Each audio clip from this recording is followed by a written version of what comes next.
Bonsoir et bienvenue à toutes et tous à cette nouvelle webconférence avec mon réseau cancer du sein. Nous sommes ravis ce soir d'avoir deux intervenantes de l'équipe de Gustave Roussy, donc le docteur Rivera, vous êtes chef de service en radiothérapie à Gustave Roussy, et à côté de vous, Madame Diour. Bonsoir Madame Diour, donc vous êtes manipulatrice, donc on va voir l'intervention de ce binôme. Alors la radiothérapie, c'est d'autant plus important que beaucoup de femmes, c'est vraiment un traitement essentiel chez beaucoup de femmes, quel que soit le stade, et c'est vrai que ce soir, on avait envie de montrer combien cette technique avait aussi évolué pour avoir une meilleure efficacité, diminuer les effets indésirables. Donc, merci beaucoup à toutes les deux d'avoir accepté d'être en binôme, et je laisse la parole à Laure. Donc, bienvenue à toutes et tous, puisque on peut avoir aussi un cancer du sein quand on est un homme. On a quelques patients d'ailleurs sur notre réseau, et on est particulièrement ravis de retrouver le docteur Sophie Riviera et puis donc Madame Douir, parce que la radiothérapie, c'est vraiment un des traitements majeurs du cancer. Et c'est vrai qu'on parle beaucoup des innovations, et on avait envie de refaire un point presque 2 ans après avec vous sur les innovations en radiothérapie. Il y a de la recherche, il y a différents parcours, et donc vous allez nous expliquer tout ça en fait. C'est vraiment un angle majeur. On comprend pas toute la radiothérapie. Souvent quand on arrive en tant que patiente, on sait pas très bien comment ça marche, et on n'a pas forcément toutes les mêmes parcours en radiothérapie. Et puis, cette radiothérapie, elle vient aussi répondre à des situations différentes. On n'a pas toute la même chirurgie avant. Donc, est-ce qu'il y a des différences si j'ai eu une tumérectomie, une mastectomie? Comment ça s'inscrit aussi dans mon parcours de soins de support avec la radiothérapie? Donc, petit rappel pour notre audience. Vous pouvez donc chatter, vous dire bonjour, des petits coucous sur le chat, mais surtout, s'il vous plaît, au fur et à mesure de la soirée, de la présentation, vous pouvez poser vos questions dans l'onglet questions au fur et à mesure, et à la suite donc de la présentation, on pourra remonter ces différentes questions avec Oriane à nos invités. Donc sans plus tarder, on vous passe vos slides et on vous donne la parole. Très bonne soirée. Merci beaucoup. Merci pour cette invitation. Nous sommes ravis toutes les deux d'être là avec vous ce soir, même si c'est par écran interposé, et de pouvoir discuter de la radiothérapie. Alors effectivement, c'était difficile de balayer tous les parcours possibles, donc n'hésitez pas à poser des questions si voilà, il y a des informations complémentaires que vous souhaitez avoir, bien évidemment. Alors, la radiothérapie pour les cancers du sein, c'est essentiellement la radiothérapie externe. On parlera un petit peu de la radiothérapie partielle du sein, qui peut être de la radiothérapie interne, effectivement. Il y a aussi la curithérapie, mais on ne va pas trop discuter de cette partie curithérapie ce soir, sauf si vous avez des questions sur le sujet, parce qu'elle est quand même moins utilisée. Donc, dans la grande majorité des cas, que ce soit en situation adjuvante, donc après chirurgie, ou que ce soit même en situation métastatique, la radiothérapie la plus utilisée dans le traitement des cancers du sein est de la radiothérapie externe, c'est-à-dire une radiothérapie qui est délivrée par un appareil qui aujourd'hui est un accélérateur linéaire de particules qui ressemble à ce qu'il y a sur le petit schéma. Donc cet accélérateur, en fait, il ne contient plus aujourd'hui de sources radioactives. On n'a plus d'appareil au cobalt en France comme on avait il y a quelques années. En fait, c'est un appareil avec un champ électromagnétique qui va permettre de générer des électrons qui vont percuter une cible en carbone et qui va générer des photons et des électrons avec lesquels on peut faire nos faisceaux de traitement. Alors ces faisceaux de traitement, en fait, c'est de l'énergie que l'on envoie sur la zone ciblée, sur la zone à traiter. Et ces faisceaux, en fait, ils déposent de l'énergie, ce qui provoque des cassures au niveau des brins d'ADN des cellules qui sont traversées par les rayons. Et il se trouve que les cellules cancéreuses, elles ont la caractéristique de se multiplier très vite. Et comme elles se multiplient vite, eh bien, elles font pas très attention aux anomalies de l'ADN. Elles n'arrivent pas bien à réparer les anomalies de l'ADN. Et donc, elles accumulent ces cassures qui vont provoquer leur mort. Alors que les cellules saines, la peau qui est quand même traversée par les rayons, elle peut effectivement subir des dommages, des cassures, mais elle va réparer et donc on va cicatriser. Donc on va voir ce que la radiothérapie peut causer comme effet secondaire, mais je voulais vous expliquer d'emblée comment elle fonctionne pour arriver à tuer les cellules cancéreuses et comment fonctionne cet effet différentiel où en fait même si on passe par des tissus sains, on va tuer beaucoup plus de cellules cancéreuses que d'endommager de cellules saines. Alors, comment se déroule une radiothérapie? Globalement, on suit à chaque fois ces étapes, quel que soit le parcours. Alors ensuite, avec des différences sur le nombre de séances, on va le voir, sur les techniques, mais systématiquement, on a de toute façon les consultations en amont avec donc un oncologue radiothérapeute, en général à l'issue de la réunion de concertation pluridisciplinaire où le dossier a été discuté en équipe. Alors parfois, ça peut être après la consultation, parfois avant, ça dépend un peu de l'organisation de chaque établissement. Mais aujourd'hui et depuis le plan cancer, l'ensemble des dossiers d'oncologie, pas seulement pour les cancers du sein, mais l'ensemble des dossiers d'oncologie est discuté en réunion de concertation pluridisciplinaire avec au minimum un oncologue médical, un oncologue radiothérapeute, un radiologue, donc un spécialiste de l'imagerie, souvent un médecin nucléaire, un anatomopathologiste. L'idée est vraiment de discuter de manière pluridisciplinaire avec toutes les approches possibles pour pouvoir choisir le meilleur traitement pour chaque patient. Et donc, à l'issue de cette réunion de concertation pluridisciplinaire, le médecin va expliquer la proposition thérapeutique au patient lors de la consultation. Et lorsqu'on a la chance d'avoir suffisamment de manipulateurs radio, parce qu'on y reviendra, mais on a une grosse pénurie en France, on a une consultation paramédicale qui vient compléter la consultation médicale et qui apporte, vous allez le voir, des informations très complémentaires et très utiles et ce qui permet aussi d'avoir un petit temps de réflexion entre les deux pour digérer les choses et pouvoir formuler un certain nombre de questions qu'on ne formule pas forcément quand c'est la première consultation avec l'oncologue radiothérapeute et qu'on est un peu sous le choc de toutes les informations reçues. Après ces consultations vient le scanner dosimétrique. Ce scanner, c'est aussi un scanner qu'on appelle scanner de simulation. Ça n'est absolument pas un scanner diagnostique. C'est vraiment un scanner de la zone que l'on souhaite traiter, dans la position que l'on souhaite traiter. Parce que, en fait, bien évidemment, si la position n'est pas la même, alors c'est difficile avec l'écran, on va essayer, mais si je lève mes bras comme ça, mes seins montent, si je baisse mes bras comme ça, mes seins descendent. Et donc, bien évidemment, si je suis positionnée plus comme ci, plus comme ça, eh bien, et que j'ai calculé mes faisceaux pour arriver à un endroit et que je suis plus dans la même position, les faisceaux vont pas aller au bon endroit. Donc, ce scanner, il est très important, il doit définir la position de traitement. Cette position de traitement, elle est généralement, comme vous pouvez le voir sur la petite image, un ou deux bras relevés avec des appuis-bras. Et les appuis-bras nous permettent d'avoir vraiment une position très précise avec un calcul de l'angle par rapport à la table, de la position du bras. Il faut que la position elle soit suffisamment confortable pour être reproductible et qu'on ait tous ces repères. Alors, selon les centres, on peut utiliser en plus des points de tatouage qui font comme des petits grains de beauté, hein, qui effectivement ne s'effacent pas. D'autres centres utilisent plutôt une sorte de peinture à la fucine. Ça fait des traits un petit peu plus larges, mais ça s'efface. Donc, ça a ses avantages et ses inconvénients. Et on va réaliser ce scanner qui va nous permettre de définir la zone de traitement. Ce scanner, de plus en plus, et on va y revenir tout à l'heure, il est réalisé lorsqu'on traite les cancers du sein en inspiration bloquée. Et je vais revenir tout à l'heure sur cette méthode qui est vraiment un vrai progrès pour arriver à réduire la dose au tissu sain qui se trouve en arrière du sein. Parce que quand on gonfle les poumons, les seins sont poussés en avant et donc s'écartent en fait du cœur et des poumons. Vous allez voir tout à l'heure. Hein. Et puis, une fois qu'on a fait ce scanner dosimétrique, coupe par coupe sur le scanner, on va contourer tout ce qu'on veut protéger et tout ce qu'on veut traiter. Et là aussi, les choses ont considérablement changé, ne serait-ce qu'en 2 ans, puisqu'aujourd'hui, alors, il y a 2 ans, dans la plupart des centres, on faisait ce contourage encore manuellement. Peu de centres avaient déjà implémenté l'intelligence artificielle pour aider au contourage automatique. Et aujourd'hui, c'est quelque chose qui est vraiment fait en routine dans la majorité des centres, avec différents logiciels disponibles qui permettent de gagner un temps colossal, puisqu'au lieu de contourer coupe par coupe, c'est le logiciel qui va dessiner tous les volumes. Et donc, le médecin va corriger les volumes et non plus avoir à faire tout manuellement. Donc, on gagne du temps, mais aussi on gagne de la qualité. Parce qu'en fait, le logiciel, il va être extrêmement reproductible.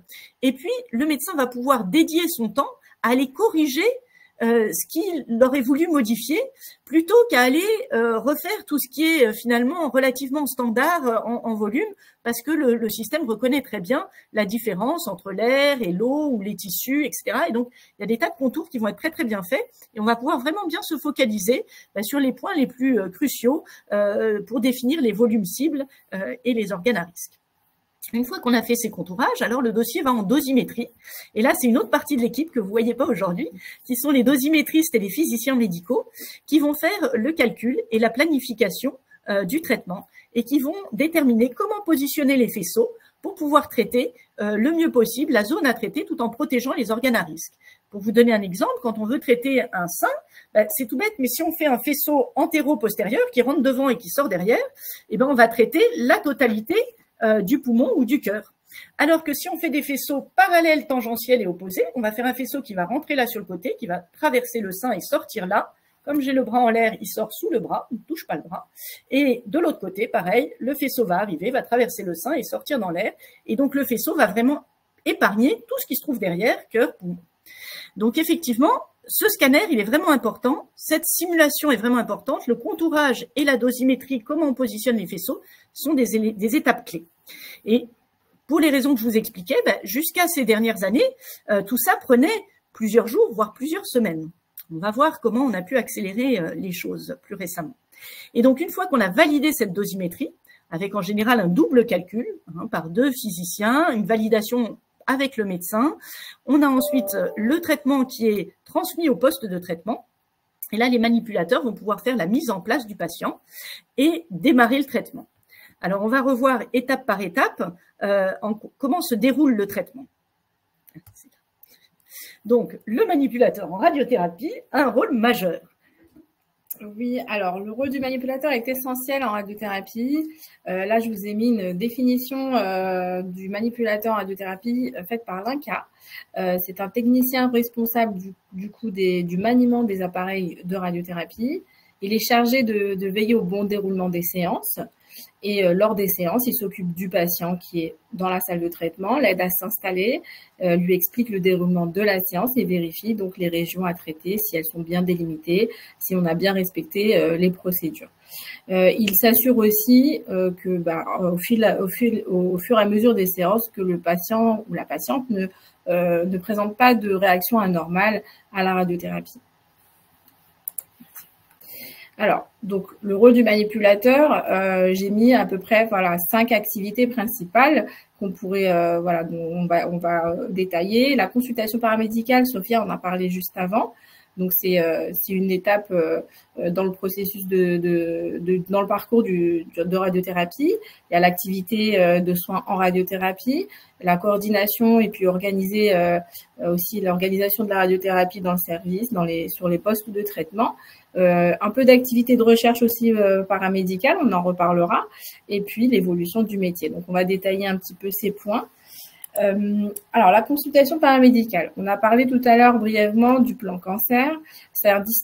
D'ailleurs, cette consultation maintenant constitue une des conditions qui va permettre aux établissements d'avoir l'autorisation pour traiter le cancer. Pendant cette consultation, il s'agit d'écouter les préoccupations du patient, de la patiente, mais aussi des aidants, des accompagnants par rapport au traitement. On reformulera ce qui a été dit avec le médecin. On va aussi faire le point sur ce qu'il a compris de la radiothérapie, de son déroulement, les étapes, et puis aussi évaluer si le patient aurait besoin a besoin de soins de support en parallèle. Et il pourrait aussi orienter le patient vers des structures ou des professionnels en ville ou dans l'établissement même, comme la psychologue ou sophrologue ou assistante sociale ou d'autres. Et malheureusement, cette consultation, du fait qu'il y a une pénurie de professionnels et qu'elle n'est pas très valorisée, pas du tout valorisée par la CCAM et qu'elle reste à la charge des établissements, souvent c'est la première chose va mettre de côté et qu'on va pas mettre en place en attendant que de meilleurs jours arrivent. Voilà. Alors, à la fois expert technique et puis aussi à la fois soignant.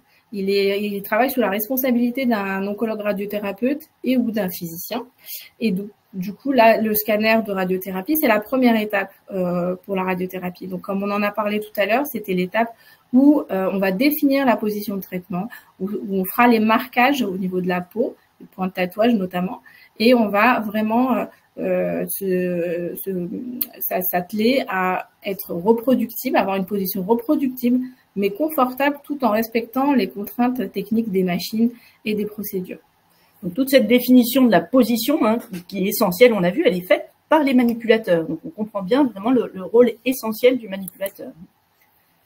Ensuite, le dossier passe passe au contourage. Et donc là, alors selon les équipes, il y a des équipes où ce sont des manipulateurs en pratique avancée, on va y revenir tout à l'heure, qui font du contourage ou qui font de la correction de contourage après le logiciel d'intelligence artificielle. Quoi qu'il en soit, il y a une validation médicale du dossier qui est nécessaire avant de passer à l'étape de la dosimétrie.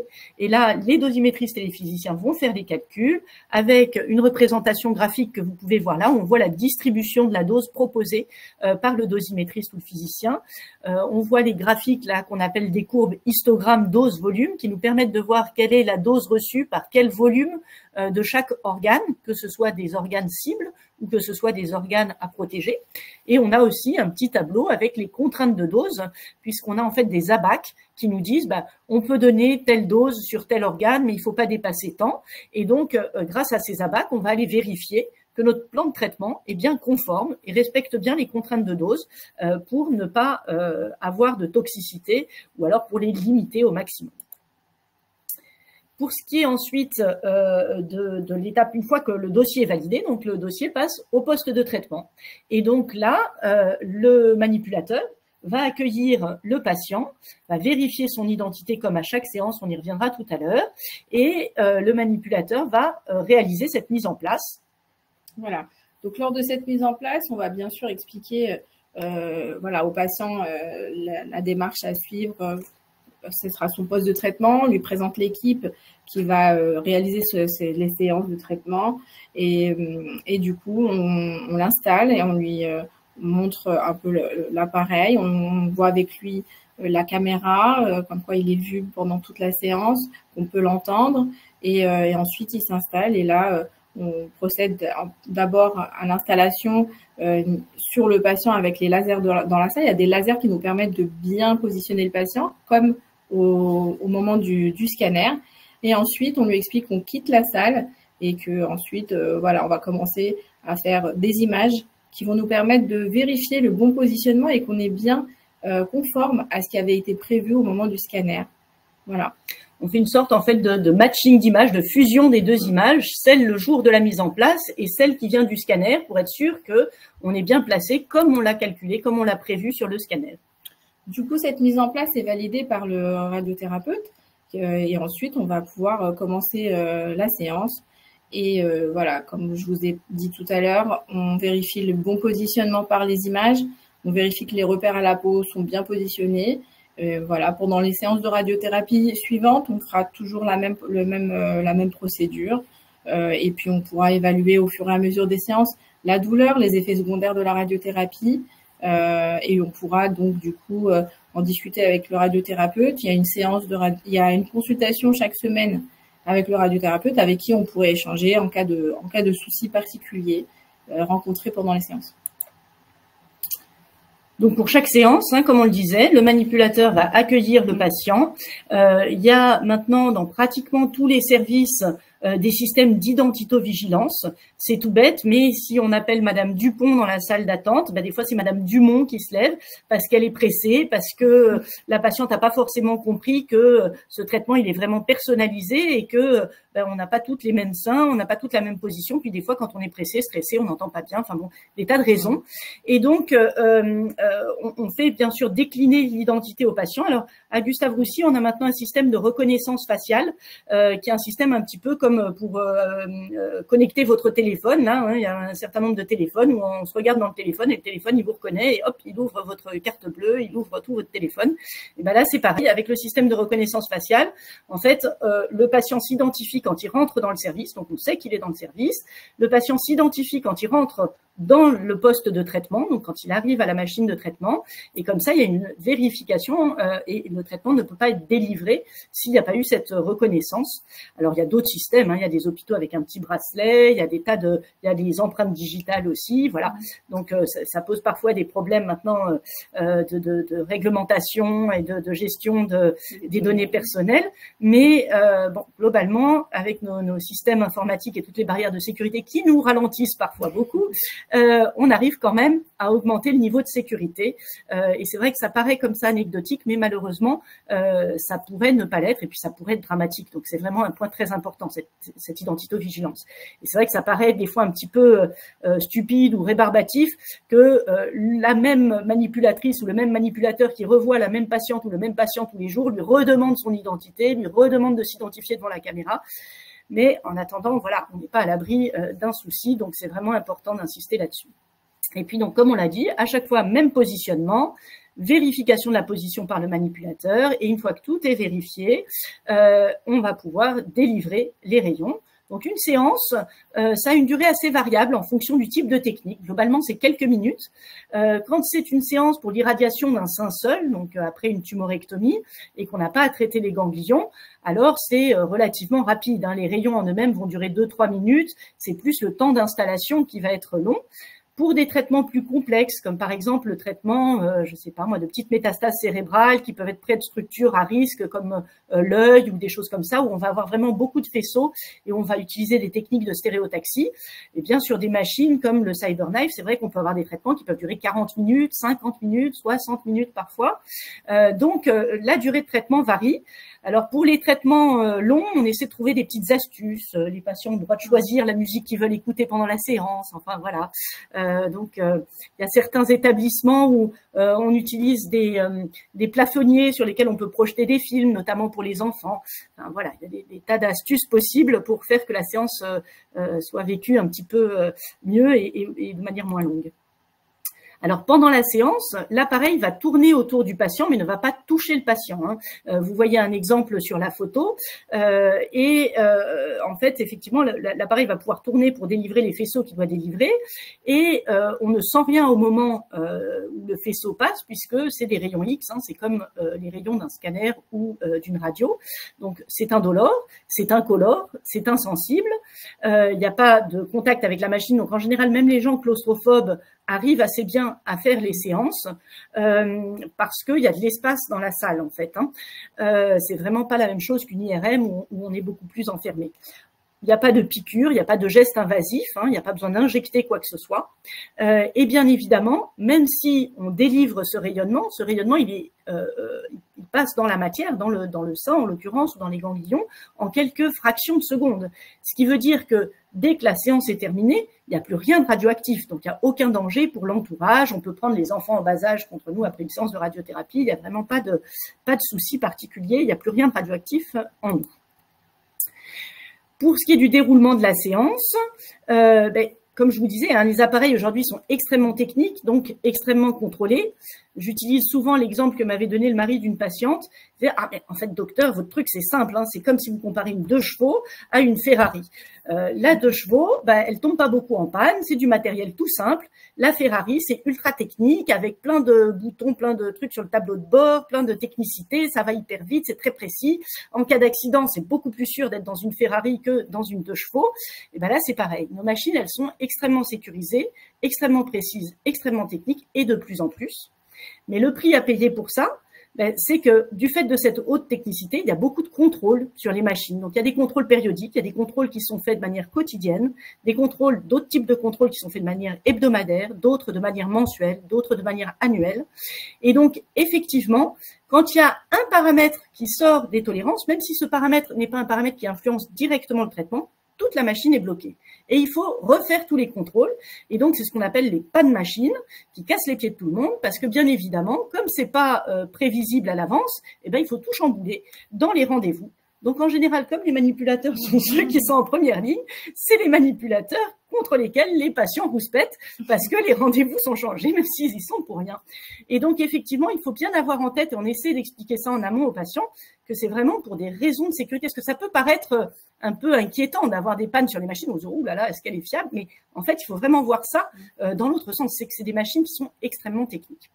Et puis, ce qu'on a aussi sur nos machines, ce sont des systèmes d'imagerie embarqués qui permettent de faire des images avant les séances de traitement de manière régulière, alors soit tous les jours, soit de manière hebdomadaire, soit tous les 3 jours, enfin ça dépend du type de traitement, et où on va comparer l'image du scanner avec l'image du jour de traitement, comme on a fait pour la mise en place, pour vérifier que tout au long du traitement, on ne s'est pas affaissé petit à petit, on se tient bien exactement dans la position qui avait été prévue, et donc on vise bien au bon endroit.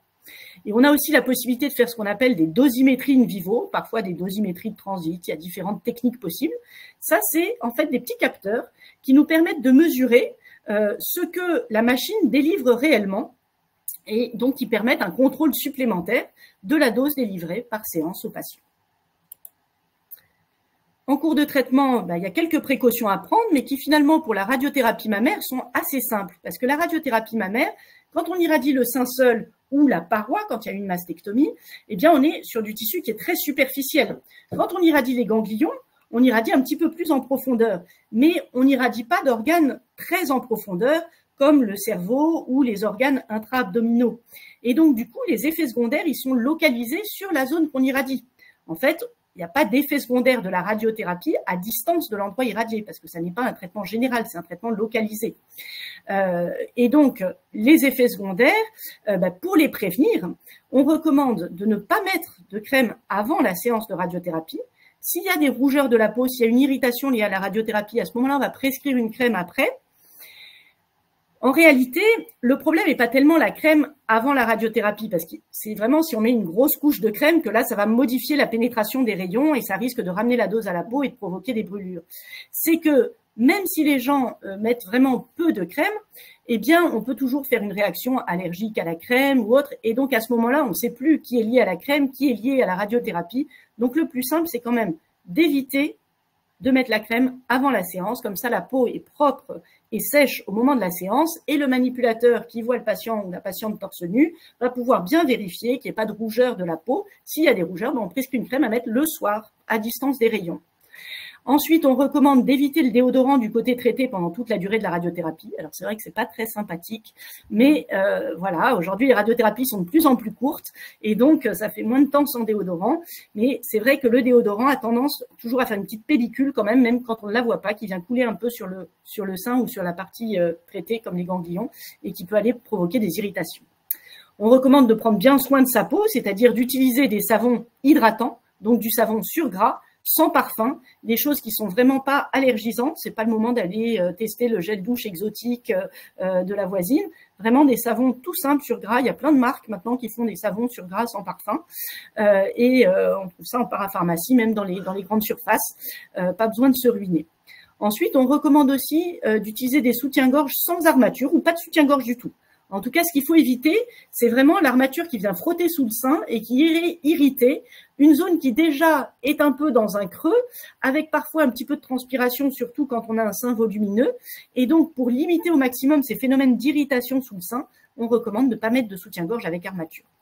Idéalement, on recommande plutôt des tissus en coton, en tout cas des tissus pas synthétiques au contact de la peau. Ça, pareil, c'est pour éviter les phénomènes de transpiration, de frottement. On recommande bien évidemment de ne pas s'exposer au soleil pendant la radiothérapie. Pareil, c'est pas le moment d'aller prendre un coup de soleil sur le sein et de se mettre torse nu au soleil. Après la radiothérapie, quand la peau n'a pas rougi ou a dérougi, si elle a rougi pendant le traitement, eh bien là, on peut se remettre au soleil avec une protection qui est la même protection que tout le monde. C'est-à-dire que on devrait tous mettre de la crème solaire et pas s'exposer à midi en plein soleil. S'il y a eu de la chimiothérapie, alors c'est un peu différent parce que certains produits de chimiothérapie sont photosensibilisants, c'est-à-dire qu'ils sensibilisent au soleil. Et donc, jusqu'à 1 année après la chimiothérapie, on peut quand même être plus sensible au soleil et faire notamment ce qu'on appelle les taches de grossesse, qui n'ont rien à voir avec la grossesse, mais qui sont des taches brunes qui ensuite ne partent pas. Donc, c'est vrai qu'on recommande de ne pas exposer de manière globale le corps au soleil, sans crème solaire, toute l'année qui suit la chimiothérapie. Mais pour ce qui est de la radiothérapie, c'est juste le temps de la radiothérapie et le temps, si jamais ça a rougi, que la peau ne soit plus rouge. Pareil pour les bains de piscine ou de mer. En fait, on recommande bien évidemment de ne pas faire de bain de piscine ou de mer pendant la radiothérapie, parce qu'à moins d'avoir votre propre piscine d'eau douce sans aucun chlore et sans aucun sel dedans, eh bien les piscines ont plein de produits qui peuvent irriter la peau.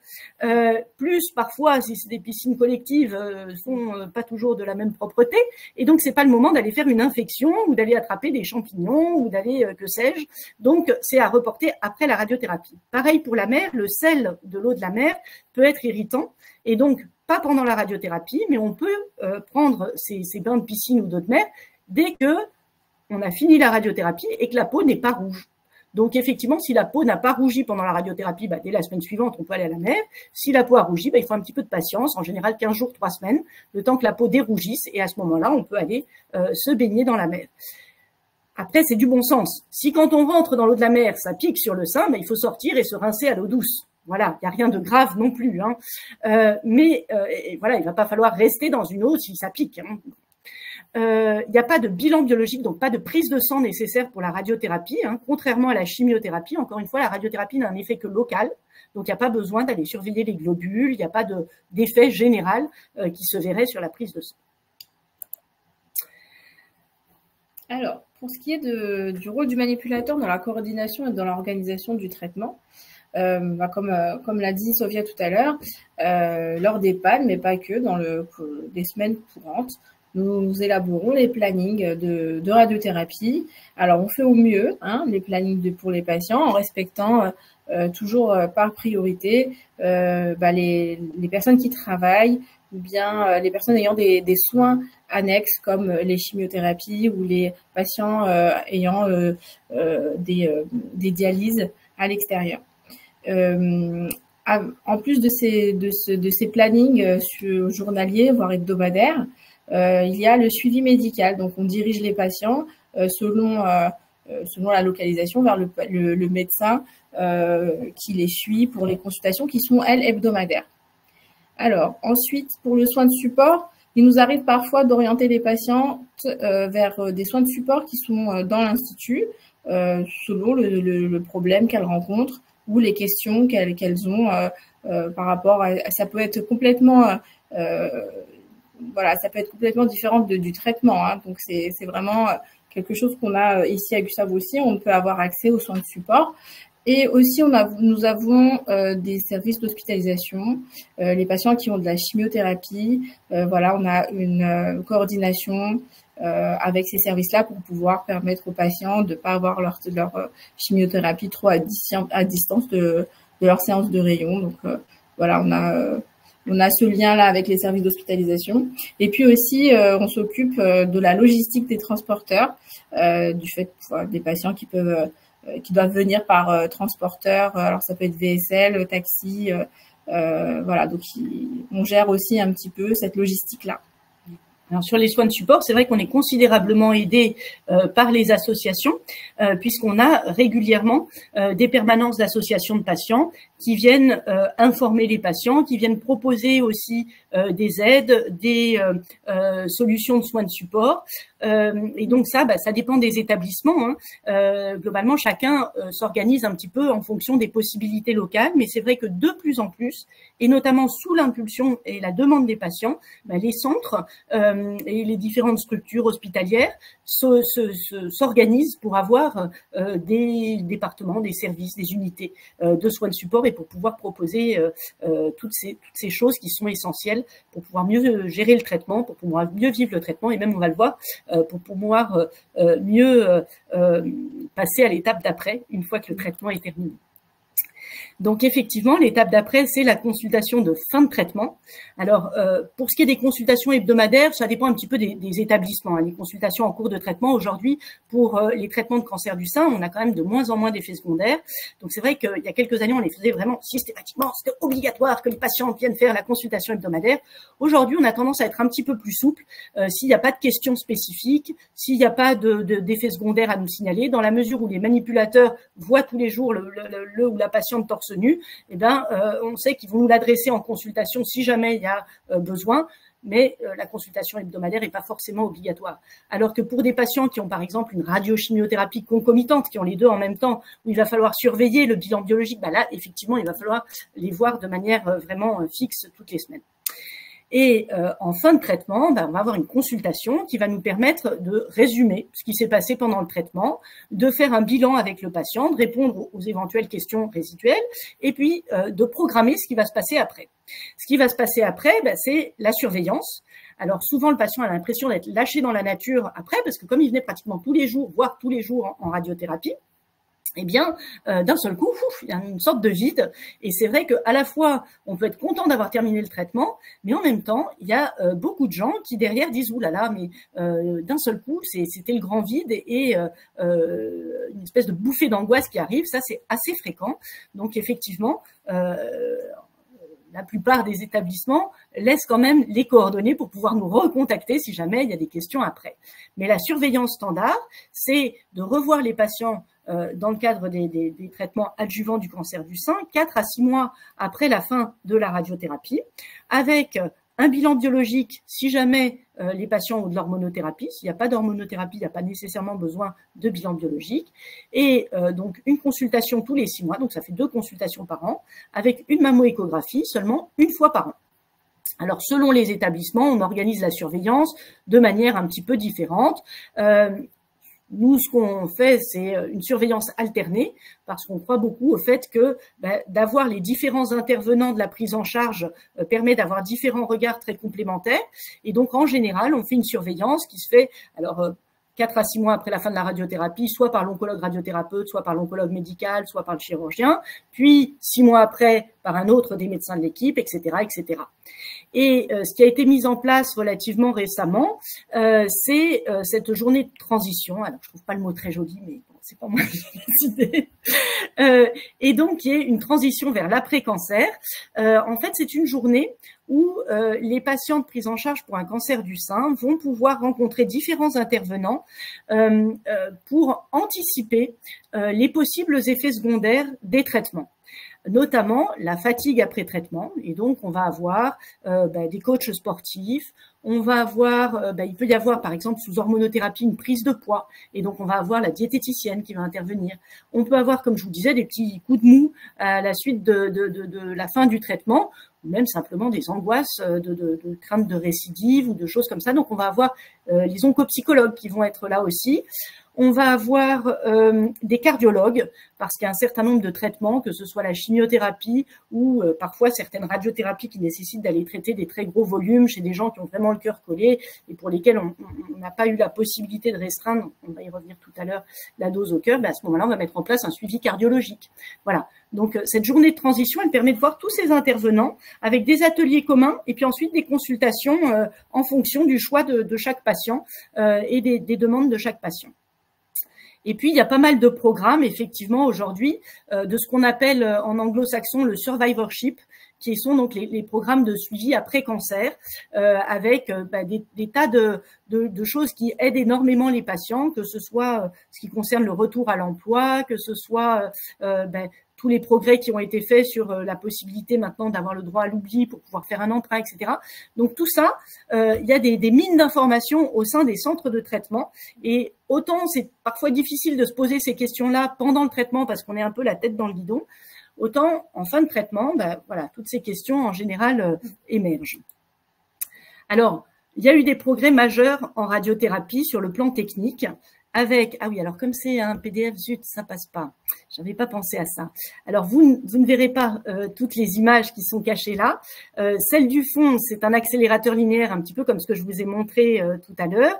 Celle que vous voyez au premier plan, c'est un CyberKnife, qui est donc un robot qui contient un petit appareil de radiothérapie là dans la tête du robot et qui va pouvoir, comme vous voyez sur l'image, tourner tout autour du patient, mais pas juste tourner comme une couronne d'épines, mais vraiment se positionner dans toutes les directions autour pour faire une sorte de hérisson où chaque épine du hérisson, ce serait un faisceau d'irradiation pour pouvoir aller traiter des petites lésions, notamment, comme je vous disais tout à l'heure, des petites métastases cérébrales à proximité de structures vraiment à risque.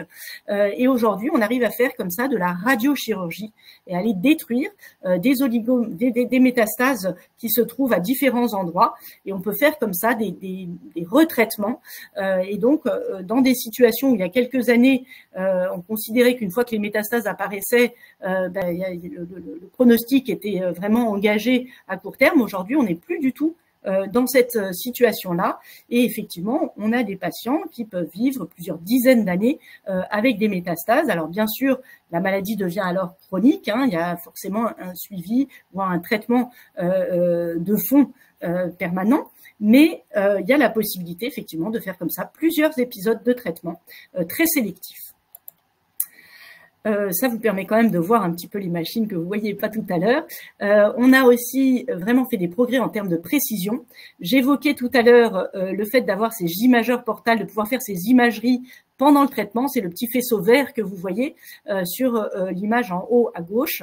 En fait, il y a la tête de l'appareil qui va émettre le faisceau avec lequel on va traiter le patient. Et sur le côté de l'appareil, il y a deux bras qui nous permettent de faire une image, soit comme une radio, soit comme un scanner du patient, juste avant de délivrer le traitement. On a aussi des appareils comme celui que vous voyez en bas, qui est une tomothérapie, qui a carrément un scanner embarqué dans la machine de radiothérapie. Et donc, on va pouvoir faire un scanner spiralé d'un grand volume du corps du patient, juste en faisant le traitement, juste avant de faire le traitement, pour bien vérifier que le positionnement soit identique. Et donc ça permet de gagner en précision. Et donc ça permet de réduire les marges de sécurité nécessaires. Et donc ça va nous permettre de réduire la quantité de tissu sain irradié autour de notre volume cible. Et donc c'est comme ça qu'on a beaucoup réduit les toxicités de la radiothérapie. Autre gain en précision, c'est l'imagerie surfacique. Alors l'imagerie surfacique, c'est ce que vous voyez sur le petit bonhomme vert à droite. En fait, ce sont des caméras infrarouges qui vont nous permettre de projeter une lumière sur le patient au scanner pour définir une image lumineuse, donc non irradiante, du corps du patient. Et cette image lumineuse, on va la projeter sur le patient dans la salle de traitement pour vérifier simplement avec cette lumière que le patient est bien placé. Si le patient est exactement placé de la même manière, il va réapparaître, par exemple, tout en vert. Là, le mannequin, on va considérer qu'il a respiré un petit peu trop, qu'il s'est cambré un petit peu, et vous voyez que les seins ne sont plus verts. Donc, ça veut dire que les seins sont trop poussés vers le haut, que le dos n'est pas assez aplati. Et donc, on va devoir repositionner le patient. Et donc, simplement grâce à ce champ lumineux, on va pouvoir surveiller en temps réel, pendant toute la séance de radiothérapie, que le patient est bien dans la bonne position. Et si jamais le patient bouge, parce que le patient tousse, parce qu'il d'un seul coup il a envie de se gratter le nez, il a oublié qu'il ne devait pas bouger, ça interrompt le faisceau. Et ensuite, quand il revient dans la position de traitement, le faisceau redémarre. Donc c'est vraiment une grande sécurité, à la fois en termes de suivi pendant la séance, mais aussi de repositionnement pour chaque séance. Et là aussi, l'intérêt de ça, c'est bien sûr de viser au bon endroit, ça c'est une évidence, mais aussi de réduire les marges de sécurité nécessaires. L'autre possibilité avec cet imageur surfacique, c'est de suivre l'inspiration bloquée. C'est-à-dire qu'on peut construire cette image lumineuse dans une position où le patient a les poumons tout gonflés et donc les seins bien écartés du cœur et des poumons. Et donc, on va pouvoir vérifier que pendant le traitement, le patient garde son inspiration bloquée. Et quand il a besoin de souffler et de respirer, le faisceau s'arrête, on regonfle les poumons, le faisceau redémarre. Donc, il y a différentes techniques pour pouvoir faire cette inspiration bloquée. Il y a cette histoire de faisceau, d'imagerie lumineuse. Et puis, on a aussi cette autre possibilité qui est un système de spiromètre, un petit embout qu'on met dans la bouche qui va mesurer la quantité d'air qu'on a inspiré avec des lunettes qui nous donnent une courbe respiratoire que vous voyez ici en rouge. Et quand on inspire suffisamment, on devient vert, on est dans la bonne barre, dans la bonne position de blocage respiratoire.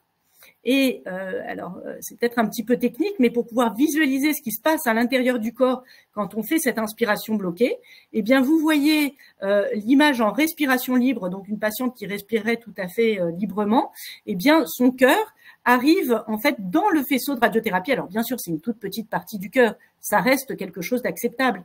Mais si on peut le réduire, eh ben, on réduit le risque de toxicité.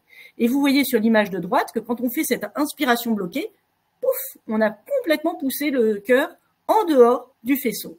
Et donc, effectivement, si notamment la patiente a éventuellement d'autres facteurs de risque, une obésité, une hypertension, si elle est fumeuse, eh bien, comme tous ces facteurs de risque se cumulent avec les possibles toxicités des traitements, que ce soit la radiothérapie, la chimiothérapie ou autre, eh bien, protéger au maximum les organes à risque, c'est toujours un bénéfice, et un bénéfice sur le long terme, hein, y compris 20 ans après.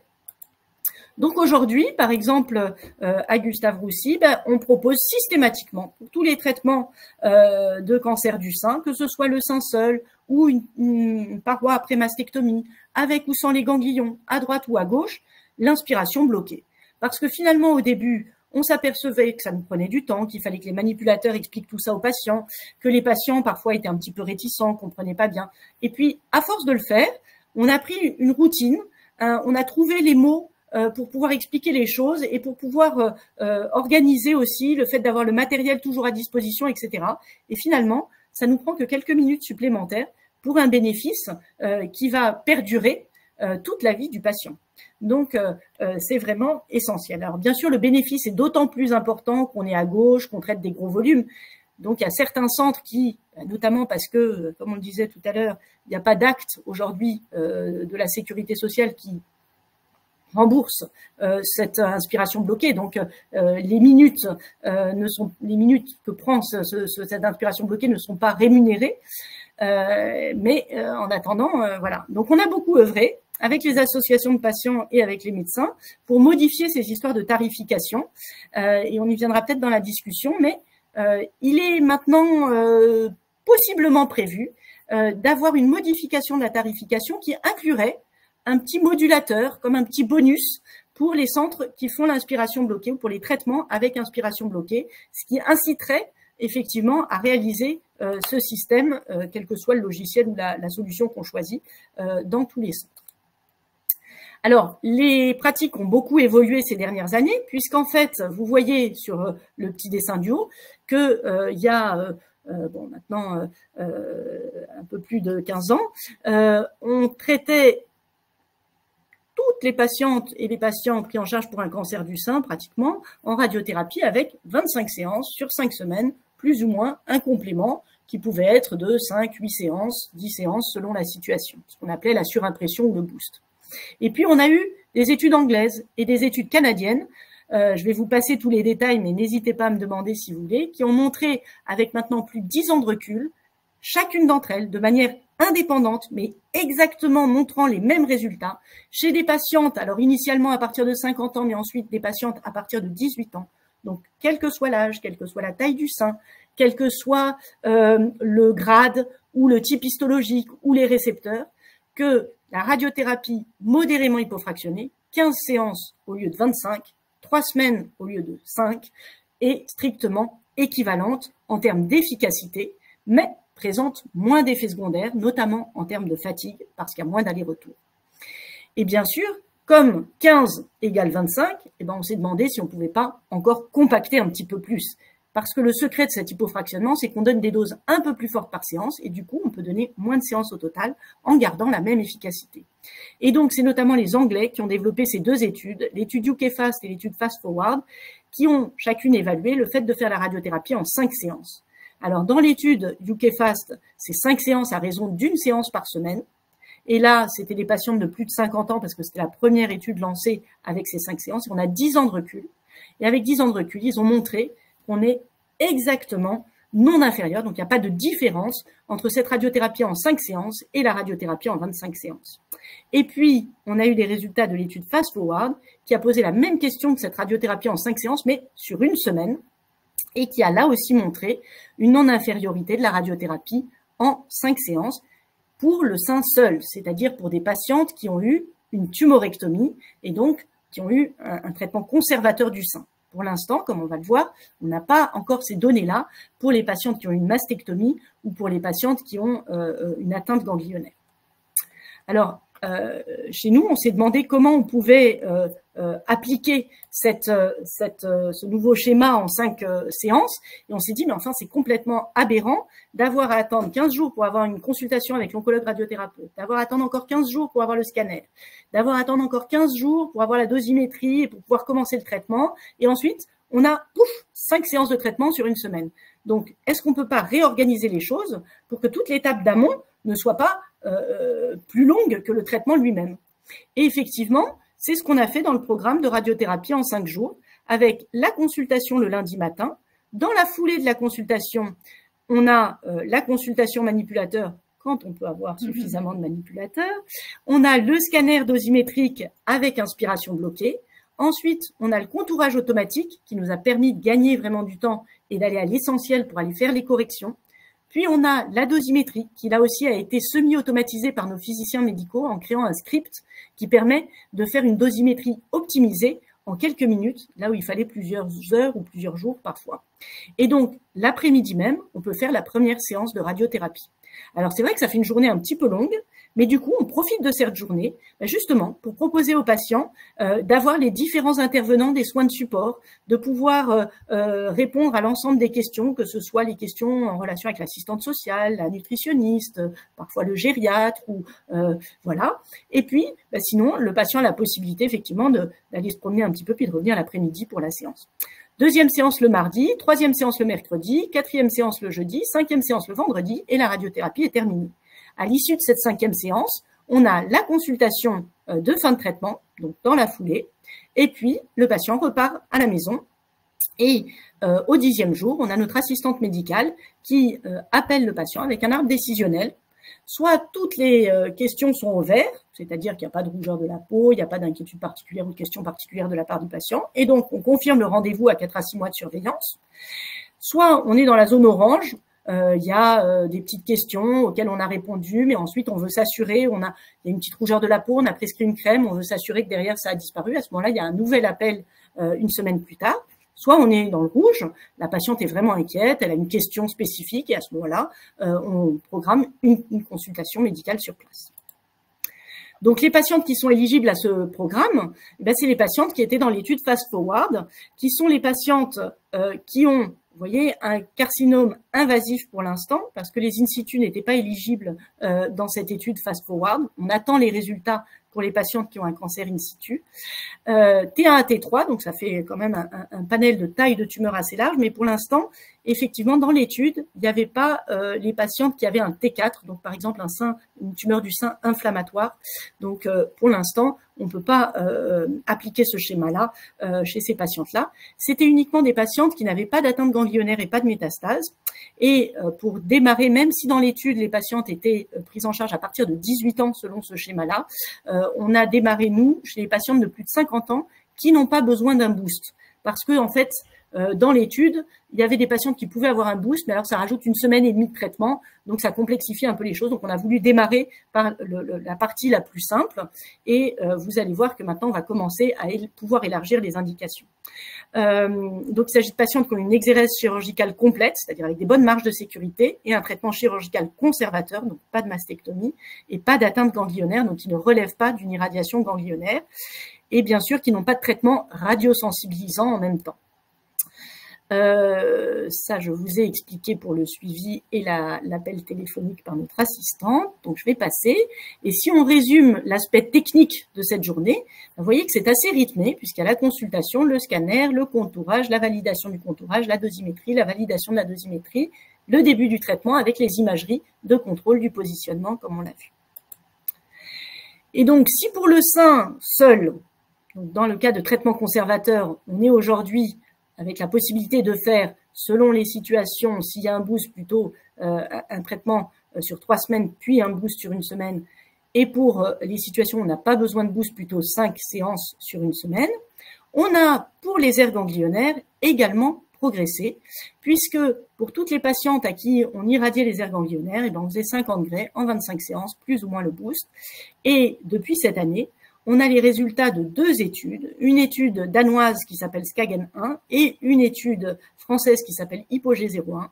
Et Hypogée 01, on vient d'avoir les résultats à 5 ans de suivi, qui confirment toutes les deux que le schéma en 15 séances sur 3 semaines est tout à fait non inférieur, donc tout à fait équivalent en termes d'efficacité et pas plus toxique, voire même moins d'effets secondaires quand on fait 3 semaines de radiothérapie, quand on irradie les aires ganglionnaires et ou la paroi et ou avec reconstruction mammaire, que cette reconstruction mammaire soit immédiate ou qu'elle soit ensuite différée. Alors bien sûr, la question suivante à se poser, c'est est-ce qu'on va pouvoir aussi proposer ces 5 séances aux patientes pour qui on irradie les aires ganglionnaires ou pour qui on irradie la paroi, c'est-à-dire pour qui il y a eu une mastectomie. Ça, on ne le sait pas encore aujourd'hui et je pense qu'il faut vraiment aller pas à pas. Il y a 3 études qui sont en cours, une étude au Canada, une étude en Angleterre et une étude en Inde, et on devrait avoir les résultats en 2027. Alors, en France, on s'est dit qu'on n'allait pas reproduire exactement la même étude, mais je vous évoquerai tout à l'heure un projet de recherche sur lequel on va intégrer cette possibilité des 5 séances. Alors, qu'est-ce qu'on a d'autre comme innovation ? On va juste vous donner quelques exemples, parce que je vois qu'il est déjà tard, sur les évolutions. Donc, il y a la possibilité de faire une irradiation partielle du sein lorsqu'on a une tumeur bien localisée de petite taille sans atteinte ganglionnaire. Et là, on a différentes techniques, soit des techniques en péropératoire, c'est-à-dire pendant la chirurgie, le chirurgien retire la tumeur et on va mettre à la place de la tumeur, donc dans le trou laissé par le chirurgien, un système, un applicateur qui peut être soit un ballonnet, soit un petit tube comme ça, soit une petite boule, soit des aiguilles de curithérapie et qui vont nous permettre d'irradier le lit opératoire. Alors ça, c'est une technique qui est assez satisfaisante puisqu'en fait, la patiente, quand elle va se réveiller de la chirurgie, elle aura déjà fait sa radiothérapie.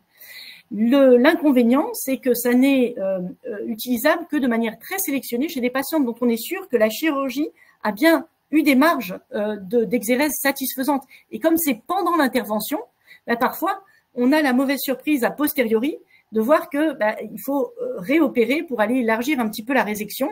Et à ce moment-là, il faut compléter par une irradiation du sein en totalité. Et donc, ça complexifie un petit peu les choses et ça expose à plus d'effets secondaires. Donc, voilà, c'est une technique qui est tout à fait réalisable, mais de manière extrêmement sélectionnée pour des toutes petites tumeurs dont on est sûr que l'exérèse est complète et pour lesquelles il n'y a pas d'atteinte ganglionnaire. Voilà le projet européen qu'on va ouvrir en France dont je voulais vous parler et j'en profite pour remercier les patientes du réseau qui ont participé à nos focus group parce que c'est un projet qui a pour objectif de rassembler les données de l'étude Hypogée 01 dont je vous ai parlé, de la cohorte Canto que certains connaissent peut-être, qui est une grande cohorte, la plus grande cohorte au monde de femmes suivies pour un cancer du sein, on a plus de 12 000 femmes, pour lesquelles on a collecté toutes les données de suivi et toutes les données de traitement et on peut analyser les paramètres qui pourraient influencer la survenue d'effets secondaires. Et la cohorte Rick White, qui est une cohorte anglaise qui est exactement construite comme la cohorte Canto. Toutes les données de ces patientes-là vont être anonymisées bien évidemment et analysées avec l'intelligence artificielle, parce que ça fait un volume de données colossal.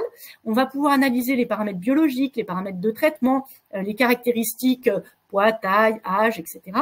Mais aussi toutes les données de radiothérapie, tous les paramètres qui sont contenus dans le scanner de radiothérapie, ce qu'on appelle la radiomix, c'est-à-dire vraiment les informations qui sont dans le scanner, comme la densité des tissus, les choses comme ça. Et grâce à l'intelligence artificielle, on va construire un modèle prédictif, notamment du risque de toxicité en termes de lymphœdème, parce que le lymphœdème, notamment chez les patients qui ont eu un curage axillaire et ou de la radiothérapie au niveau des ganglions, c'est quelque chose qui est pas si rare. Dans Hypogée 01, on a vu que ça peut concerner environ 20 à 24% des patientes. Alors bien sûr, avec des degrés variables, hein, vous voyez là un tout petit lymphœdème de grade 1 et puis un lymphœdème vraiment plus important. On imagine bien le handicap de la patiente qui est à droite, où vraiment les gestes au quotidien peuvent être extrêmement difficiles.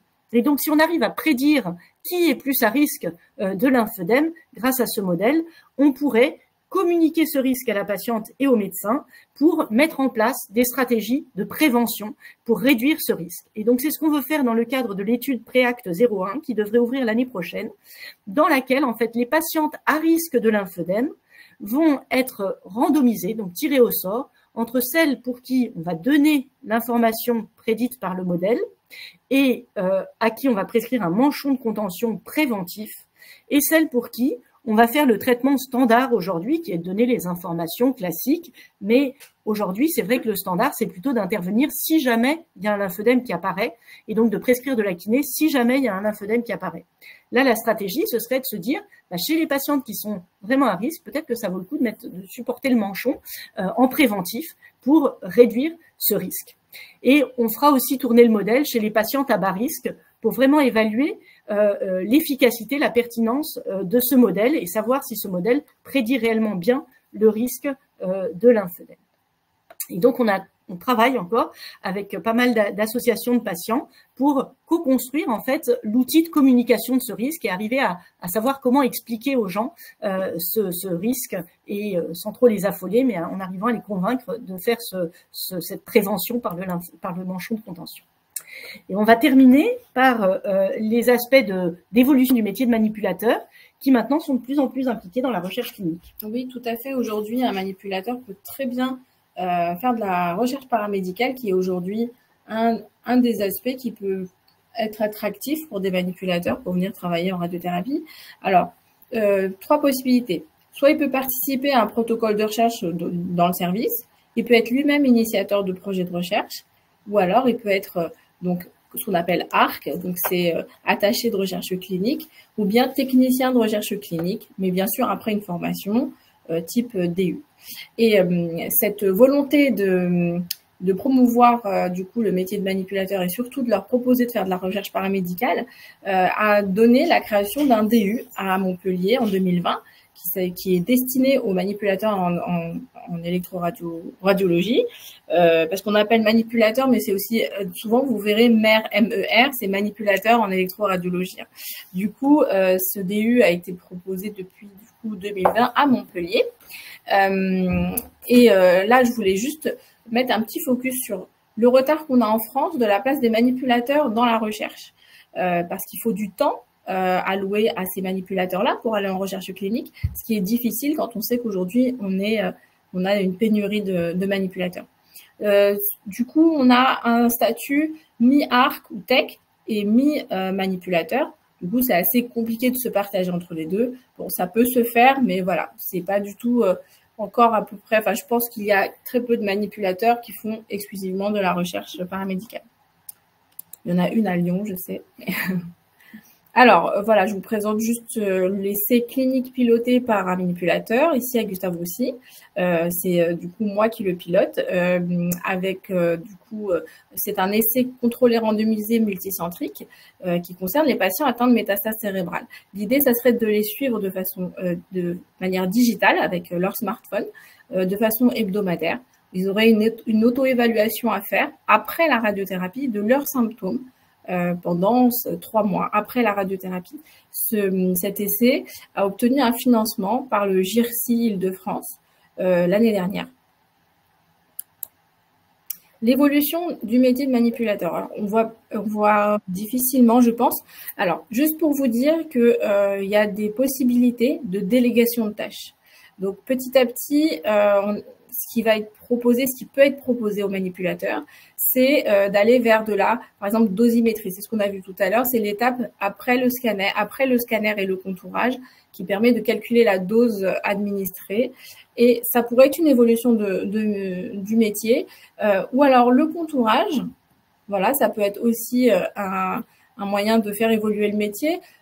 Comme disait tout à l'heure Sophia, il y a quand même des outils aujourd'hui d'intelligence artificielle qui permettent de le faire, mais ça n'empêcherait de pouvoir permettre aux manipulateurs d'accéder à cette activité. Et puis, pendant le traitement, il y a tout le côté contrôle qualité des traitements ou des machines. Et ce qui est aujourd'hui étudié, c'est la consultation de surveillance. Vous pourrez très bien déléguer à des manipulateurs, bien sûr, après une formation, cette consultation de surveillance. Alors, là, les innovations techniques deviennent des nouveaux standards, ce qui fait qu'aujourd'hui, comme on l'a vu tout à l'heure, il y a l'IGRT, il y a la radiothérapie surfacique, enfin guidée par les caméras à infrarouge, donc là avec l'imagerie surfacique, merci. Et puis aussi du coup l'asservissement respiratoire. Et il y a aussi une demande de plus en plus forte en termes de stérotaxie. Mais toutes ces techniques-là demandent du temps sur les machines et du coup, de ce fait, on a besoin de plus de machines et donc de plus de manipulateurs. Je parlais tout à l'heure de la délégation de tâches. Ça serait vraiment une solution dans les établissements pour pouvoir permettre justement du fait, on le sait aujourd'hui, du vieillissement de la population qui va faire que la demande en radiothérapie va augmenter et le temps médical va être, il y aura de plus en plus de temps médical à attribuer à ces patients-là, du fait que, comme je l'ai dit juste avant, les techniques ont évolué et les traitements deviennent de plus en plus hypofractionnés, comme on l'a vu tout à l'heure pour le sein, des traitements en 5 séances, ce qui fait qu'on va traiter plus de patients. Donc, il va falloir plus de suivi parce que les effets secondaires viennent tardivement. Donc, ces suivis-là, ne serait-ce que pour le suivi, pour la validation des images de ces traitements, on pourrait réfléchir à ce que, là déjà, ici à Gustave aussi, on le fait déjà, ce sont des manipulateurs qui valident les images de positionnement pour le traitement. Sauf si vraiment ce sont des traitements très spécifiques, très complexes. Là, on demande quand même la validation par un radiothérapeute. La surveillance en cours de traitement peut vraiment être déléguée à un manipulateur et aussi le suivi post-traitement. Il y a une étude qui s'appelle MERMOS qui voit en ce moment s'il y a une différence entre les résultats d'évaluation de toxicité faites par un manipulateur ou par un radiothérapeute. Et on sait aujourd'hui que les résultats sont plutôt satisfaisants et aussi les patients sont très satisfaits de cette consultation faite par un manipulateur. Alors, l'évolution du métier, c'est surtout qu'on va vers plus d'universitarisation des études de manipulateurs. Jusqu'à présent, c'était un diplôme d'État ou un DTS, un diplôme de technicien supérieur. Et depuis 2008, si je dis pas de bêtises, ce cursus évolue vers un processus de Bologne. Alors, je savais pas que ça s'appelait comme ça. LMD, licence, master et doctorat. Les manipulateurs sont plutôt intéressés à poursuivre des études en master, mais les possibilités sont limitées. Il y a néanmoins des masters qui peuvent être proposés. Ce sont des masters de soins infirmiers en oncologie. Ils peuvent très bien y accéder. Il n'y a aujourd'hui pas de master spécifique pour les manipulateurs en radiothérapie, mais il y a un DU qui a été créé en 2022, ici à Gustave Roussy, avec le partenariat de Paris-Saclay, qui tend vers cette masterisation, vers ce master en fait, de pourquoi pas manipulateur en radiothérapie et accéder à des activités qui pourraient amener le médecin à se libérer pour se consacrer à plus d'activités médicales et de recherche et promouvoir le métier de manipulateur. Ce DU, du coup, que j'ai pu faire moi-même, que j'ai eu la chance de faire, permet de fournir des connaissances, de développer une expertise clinique et aussi d'amener une réflexion sur ce que pourrait être, qu'est-ce que je pourrais amener, moi, dans mon service, comme axe d'amélioration ou comme projet à mettre en place dans mon service. Et voilà. Donc, on va conclure très rapidement. Je suis désolée, on est vraiment en retard, mais tous ces sujets sont extrêmement importants à la pénurie de manip et le fait de pouvoir avoir comme ça cette évolution du métier et cette délégation de compétences. Il faut avoir à l'esprit ce qui se passe ailleurs en Europe. En Angleterre, par exemple, les oncologues radiothérapeutes et les oncologues en général, puisqu'en fait en Angleterre, les oncologues, ils sont medical oncologistes, enfin ils sont clinical oncologistes, pardon, donc ils sont oncologues indifférenciés, médical ou radiothérapeutes. Eh bien, ils ne suivent plus les patients après le traitement. C'est le médecin généraliste uniquement qui suit parce qu'en fait, il n'y a pas assez d'effectifs, il n'y a pas assez de possibilités médicales pour pouvoir suivre. Donc, si on n'anticipe pas les choses en France et si on réfléchit pas à des stratégies de délégation, à des formations de qualité pour l'ensemble de l'équipe, en l'occurrence pour les manipulateurs radio, eh ben, on va vers vraiment, je pense, quelque chose d'extrêmement dommageable pour les patients où on aura un manque de suivi. Et l'autre chose, très modestement, Najma vous a pas dit, mais vraiment son projet de recherche vient d'une constatation qu'elle a faite, que les médecins n'avions pas fait, qui est que pour des irradiations de métastases cérébrales, on a quand même un assez important nombre de patients qui reviennent aux urgences avant la première consultation médicale prévue à 3 mois. Et ce passage aux urgences pour des maux de tête, des vertiges, parfois des crises convulsives, des choses sérieuses, pourrait être évité grâce à cette surveillance hebdomadaire à partir du smartphone avec quelques questions simples et un suivi par les manipulateurs. Donc vraiment, ça peut modifier les pratiques et améliorer la qualité de la prise en charge et des soins. Et donc voilà, juste je vais terminer avec les quelques phrases de conclusion que je vous avais mis sur la diapositive pour dire bien évidemment la radiothérapie est un traitement majeur, que comme vous l'avez vu, les évolutions se font extrêmement rapidement vers des techniques de plus en plus précises et sophistiquées, avec des risques de toxicité de plus en plus faibles et des schémas de plus en plus courts. Et on vous remercie beaucoup pour votre attention. On s'excuse d'avoir été si bavarde. Un immense merci parce que je crois que cette... Vous m'entendez là, ça y est déjà, un immense merci parce que je pense que cette conférence a répondu à énormément de questions. On a une vision beaucoup plus claire de ces parcours en radiothérapie et aussi de où on va avec ces petit à petit des propositions qui peuvent être faites dans plus en plus de centres de ces radiothérapies fractionnées. Donc c'est normal, pas forcément pour toutes, dans des conditions qui peuvent évoluer aussi dans le temps. On a plein de questions, on va pas pouvoir toutes les poser malheureusement, mais éventuellement on reviendra vers vous par mail pour certaines. Alors peut-être 2-3 questions quand même. En fait, avant la radiothérapie, souvent on a la chirurgie, donc rien que de lever le bras en l'air, c'est pas toujours si évident. Donc parfois on peut avoir de la kiné avant, enfin entre les deux, mais justement comment vous orienter? Est-ce qu'il y a des difficultés particulières? Est-ce qu'il y a des conseils particuliers par rapport à la kiné avant, pendant, après? Et je vais partager dans les ressources un petit livret qui est très bien fait aussi, qui en parle. Mais dans votre pratique, est-ce que c'est quelque chose justement dans les interactions soins de support que vous faites régulièrement? Enfin, quels sont vos conseils par rapport à ça? Oui, c'est extrêmement important. Effectivement, on a bien vu l'importance de la position, donc lever le bras est très important. Du coup, la kiné, dès qu'on peut démarrer, il faut la démarrer. Alors parfois, on est limité parce qu'il y a des problèmes de cicatrisation, hein, tout n'est pas forcément comme on voudrait. Mais effectivement, dès qu'on peut démarrer la kiné, il faut démarrer la kiné. De préférence avec des kinés qui connaissent la prise en charge des cancers du sein. C'est pas toujours le cas parce que c'est quand même un petit peu une spécialité au sein de la kinésithérapie. Donc il y a aujourd'hui le réseau des kinés du sein, pardon. Il y a différents réseaux et effectivement dans les différents hôpitaux, cliniques, centres de lutte contre le cancer, on a à disposition un certain nombre d'informations sur des réseaux de kinés. Et donc ça c'est vraiment quelque chose d'important. On peut continuer la kiné pendant la radiothérapie, ça il n'y a pas de problème. Il faut juste arriver à coordonner les rendez-vous entre les séances de radiothérapie et les séances de kiné. Mais les kinés peuvent aussi montrer des exercices à faire pour s'entraîner à la maison et pour vraiment aider à assouplir notamment la petite araignée qui monte au mur pour pouvoir aider à travailler et à vraiment gagner en amplitude parce qu'évidemment, si on n'arrive pas bien à lever le bras, ça complexifie la radiothérapie. Alors, il y a des situations de handicap importants où on peut pas arriver à faire lever le bras et on peut trouver des techniques de radiothérapie pour irradier quand même en évitant le bras.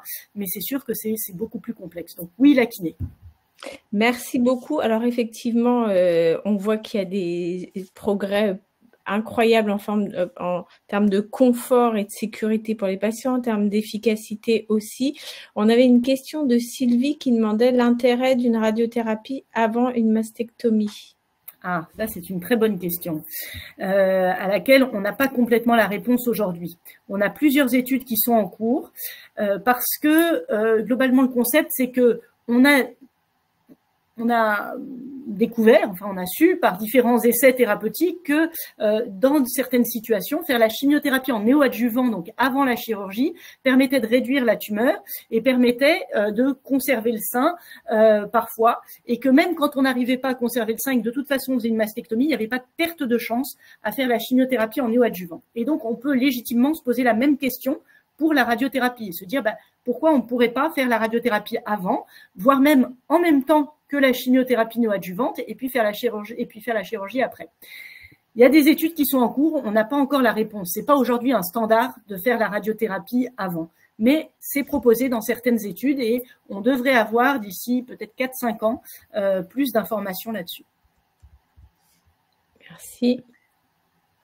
Laure, est-ce que tu as… Juste un clin d'œil, juste pour dire… Oui, juste un clin d'œil à la recherche que vous faites en radiothérapie. On sait pas toujours, on entend beaucoup parler des essais cliniques pour les médicaments, mais voilà, il faut pas forcément être surprise si on vous propose un essai en radiothérapie. C'est un petit peu moins connu, mais on a aussi à cœur de mettre en valeur toute cette dynamique pour toujours progresser. On a vu des techniques, par exemple, de respiration qui protègent mieux les organes, enfin des choses qui sont toutes simples quand on écoute comme ça, mais qui petit à petit, au fil des ans, changent. Moi, j'aurais une dernière question parce qu'on a tellement la question. Est-ce que coupeur de feu, pas coupeur de feu voilà. Est-ce que vous avez un avis là-dessus et des recommandations particulières à la limite pour alors, c'est une question qui revient très souvent, effectivement. J'ai pas d'avis très tranché dessus, au sens où il n'y a pas de démonstration scientifique du bénéfice du coupeur de feu ou du barreur de feu, selon comment on l'appelle dans les différentes régions. Il n'y a pas non plus de preuves en défaveur de cette pratique. Ce qui est important, c'est vraiment de savoir que, le coupeur de feu n'injecte rien, ne donne aucun médicament, ne gêne pas la radiothérapie. En principe, le barreur de feu, c'est quelque chose par magnétisme. Et donc, du coup, il n'y a aucune interaction avec les rayons. Donc, sauf si le barreur de feu vous empêche d'aller à vos séances de radiothérapie parce qu'il dit il faut être chez moi à telle heure. Sinon, il n'y a pas de contre-indication, ça ne va pas gêner la radiothérapie. Si ça fait du bien, tant mieux. Effectivement, moi j'ai des patientes qui me disent regardez, j'ai aucune réaction, j'ai été chez le barreur de feu, c'est extraordinaire. Je ne peux pas savoir ce que ça aurait donné si elles n'avaient pas fait, parce que voilà, on n'a pas d'études où on a tiré au sort barreur de feu versus pas barreur de feu. Ce que j'ai pu apprendre, et notamment dans mes études, parce que j'ai fait mon internat à Dijon et que dans la région il y a pas mal de barreurs de feu, c'est que c'est un don qui est transmis de génération en génération et qui ne doit pas se faire payer. Sinon, manifestement, on peut perdre ce don. Donc, il faut absolument pas que ça ruine les gens. Si on vous demande une fortune pour ça, c'est que c'est vraiment pas sérieux. Premier point. Deuxième point, ce qui m'a été expliqué aussi, c'est que ça pourrait se faire même par téléphone, même à distance. Et donc là aussi, il ne faut pas que ce soit quelque chose qui vienne vous contraindre dans vos activités et notamment dans la réalisation des séances de radiothérapie. Je pense que ça, c'est vraiment important parce que pour le coup, si on interrompt pendant 15 jours la radiothérapie parce que tous les jours on va chez le barreur de feu, peut-être que ça va être moins efficace. Donc effectivement, ça c'est important. Mais il n'y a pas de contre-indication. Et voilà, donc si ça peut aider, tant mieux. Et puis mais j'ai pas d'avis très tranché dessus parce que j'ai pas vraiment de preuves. Merci beaucoup en tout cas pour votre transparence, surtout pour votre pédagogie à toutes les deux. On voit que la radiothérapie, alors on savait que la prise en charge du cancer c'était multidisciplinaire. Là, il y a une équipe proche qui a des essais cliniques qui sont mis en place par les équipes médicales au sens large et paramédicales. Donc, merci beaucoup à toutes les deux. Merci pour votre engagement auprès des patients et des patientes en majorité ce soir. On a bientôt une webconférence avec Laure. Alors, sur un autre sujet, la recherche dans le cancer colorectal, je vous ai mis l'adresse et je vous souhaite à toutes et tous une excellente soirée. Merci infiniment. S'il vous plaît, on a un questionnaire, j'ai mis en ligne aussi. N'hésitez pas à nous répondre, ça nous donne des pistes pour des prochains sujets ou des choses à améliorer ou ce que vous avez aimé, comme ça on peut facilement le partager avec nos oratrices. Merci et bonne soirée à toutes et tous.